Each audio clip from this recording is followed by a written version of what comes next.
कि मेरा कौन, बारिश में भीग रही थी मैं, गोद में मेरा बच्चा था और मैं उस गलियों में पागलों की तरह पापा के साथ घूम रही थी।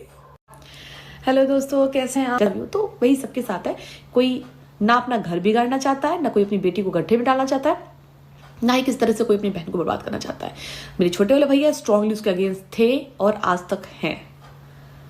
चलिए, आपको ये क्लियर हो चुका होगा ना। तो ये कहानी थी, कहानी क्या कहिए, संघर्ष का कहानी है। और इसको जब से मैं जब से मैं आप लोगों के सामने कहने बैठी हूँ ना, तब से समझ लीजिएगा कि मैं अपनी ज़िंदगी में नहीं हूँ, बहुत पुराने गाँव में चली गई हूँ। और इस समय जो भी मेरे दिल से जो निकलेगा ना, वो पड़ेगा, वो कोई रोक नहीं सकता उस चीज़ को। तो इसलिए अपने मन से आप लोग, जिसके मन में से सवाल है ना कि ऐसा कुछ किया होगा, क्यों निकाल दिया, तो जो लड़कियां पीड़ित होती हैं तो ज़रूरी नहीं है कि वो गलत होंगी। हाँ, एक चीज़ मैं बताऊंगी आपको, नहीं पढ़ी लिखी थी, जाहिर सी बात है, अभी तो हो सकता है कि थोड़ा सा ज्ञान बढ़ा हो मेरा।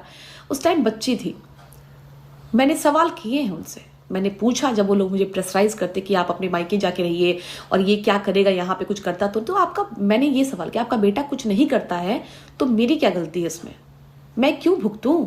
मैं मायके में जाके क्यों रहूं? मैं इसके साथ मायके में जाके रहूं? मतलब मैं अभी इस तरह से बोल रही हूँ, इसके मैं इसके नहीं, मैं उनके साथ बोल रही हूँ कि क्यों मैं रहूं? मेरा घर यहाँ पे है, इनका घर यहाँ पे है, हम क्यों मायके जाके रहें? मायके में क्या इज्जत होगी? कुत्तों की रोटी जैसे डालते हैं ना, वैसी इज्जत होती है। 2 4 10 दिन अच्छा लगेगा।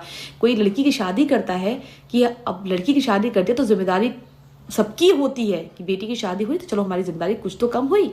अगर फिर वो लड़की शादी के बाद डबल होकर के जाके रहे पति के साथ, क्या शोभा देता है? इस बात पे मेरी बहस हुई थी। और बहस छोटी भी हो सकती है, बड़ी भी हो सकती है, बढ़ भी जाती है। ठीक है, तो ऐसा मेरे साथ हर बार होता। हर बार ये लोग मुझे कहते कि नहीं, यहाँ नहीं रहना, यहाँ नहीं। मैं क्यों नहीं रहना है, क्यों नहीं रहना है? और इसीलिए मैं कदम उठा के गई। दूसरा सवाल मेरे पास आया कि जब हॉस्पिटल में लड़का छोड़ के चला गया था तो मैं तो कतई लात मार के भाग जाती। तो लात मार के फिर तो कब का इंसान जाना चाहिए था फिर, है ना? तो कहते हैं ना कि इंसान एग्जैक्टली ना, उम्मीद इंसान से बहुत कुछ कराती है। उम्मीद नहीं मुझसे कराया कि हो सकता है बच्चा देख के सुधर जाए, हो सकता है बच्चा देख के जिम्मेदारियां आ जाए, कुछ करना शुरू कर दे, बच्चे की जिम्मेदारी संभाल ले, कुछ भी कर ले। मतलब एक उम्मीद, एक आस से, एक आशा की किरण के साथ फरार। पूरे घर वाले ताला बंद करके फरार। अब मैं कहाँ जाऊं? रात को, शाम को 5 बज गए थे, सुबह से निकली थी, लेट हो गया मुझे, क्योंकि मैं बहुत देर ट्रेन लेट कर गई, ट्रेन में कुछ हुआ था, ट्रेन भी लेट कर गई। और शाम को 5 बज के पहुँचते और ये लोग ताला बंद करके फरार। किसी का कुछ पता नहीं कि कहाँ है। फिर मैं पापा को, तो पापा मेरे तभी चल दिए थे, जब मैंने फ़ोन किया था तभी चल दिए थे। तो कहे पापा कि बेटी तुम घबराओ मत, हम पहुँच रहे हैं। उसमें मेरे कोई भैया लोग यहाँ नहीं रहते, सारे भैया, दोनों भैया मेरे बाहर रहते हैं। तो पापा बोले कि बेटा घबराओ मत, मैं आ रहा हूँ, तुम बस बच्चा को संभालना, अपना ख्याल रखना। बिलीव कीजिएगा, मेरे पास गाँव था, वो एक तो एक ससुराल था, तो मैं कहीं भी जा नहीं सकती थी। तो मैं चुपचाप स्टेशन में बैठी थी बच्चे को लेकर के, और बिस्किट खिला रही हूँ, पानी पिला रही हूँ बच्चे को। और मेरे को इतना दिमाग नहीं है कि 3 महीने 4 महीने बच्चे को बिस्किट नहीं खिलाना चाहिए, नहीं दिमाग था। वो बहुत रो रहा था। खुद पानी में स्टेशन में बैठ के सोच रही थी कि भगवान, क्या मेरी किस्मत में लिखे प्रभु। ऐसी औरतों को देखती थी अपनी पत्नियों के साथ जाते, तो मैं कहती है क्या है इसके में, इसका पति इसके लिए पानी खरीद रहा है, बहुत सी चीजें होती थी।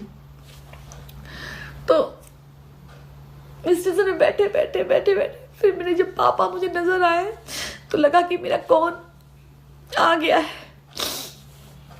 मेरा कौन मुझे मिल गया है। पापा आए, कहे कोई बात नहीं, चलो। उस दिन जो है, उस दिन मेरे पापा बोले अब बस बहुत हो गया है, अब चलो, और अब नहीं आना है, अब हमें जो करना है वो हम करेंगे।